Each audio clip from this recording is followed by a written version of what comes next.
bonsoir et merci pour cette invitation. Merci d'être là ce soir. Aujourd'hui, est-ce qu'on peut dire que la mangrove est plus un risque pour l'écosystème ou un bienfait? En tous les cas, c'est une plante qui a été introduite pour des raisons économiques, comme vous dites. C'est un colon qui a voulu faire de la culture, élever des crabes, etc. Aujourd'hui, on ne sait pas répondre à cette question. Ce qu'on sait, notamment des personnes comme Jean-Yves Meyer, qui est reconnu sur le territoire, qui estime qu'au contraire, il existe déjà des arbres, des plantes comme les bourreaux qui jouent ce rôle aujourd'hui. Qu'est-ce qui a fait la différence pour que votre projet soit sélectionné par les jurys du programme du ministère de l'Environnement français parmi 1200 autres projets?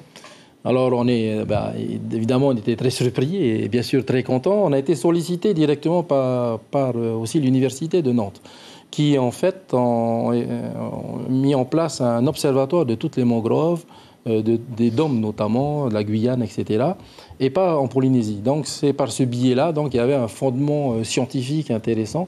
Dans lequel vous pouviez vous engouffrer. Voilà. Et donc ce qu'ils avaient besoin surtout, c'était d'un relais ici, et d'une entité reconnue qui pouvait les aider. Maintenant, c'est fait. Les citoyens, eux aussi, ont voté pour votre projet sur les 205 qui se présentaient dans la catégorie biodiversité.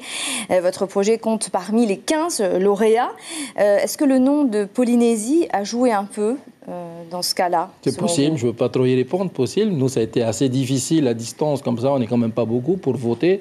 Les autres projets ont eu énormément de votes aussi. Donc on est content que les gens nous aient suivis sur ce Près de 360 millions vont financer les 44 projets gagnants. Ce sera 7 millions, c'est ça pour vous? Voilà, 5 millions qui sont issus directement du ministère de M. Hulot et puis 2 millions qui viennent de l'UICN. Est-ce que les images satellites sont essentielles, vont être essentielles pour mieux comprendre l'évolution de cette mangrove? Dans tous les cas, c'est la méthodologie qu'ils utilisent aujourd'hui. Donc à partir de photos satellites, ils établissent une cartographie et ils analysent ainsi la prolifération de la mangrove qui, en Guyane par exemple, est très importante. Ils replantent de la mangrove puisqu'on sait que c'est des nurseries. Et, on sait également que ça permet de casser les vagues d'un tsunami. Donc ça a des intérêts réels.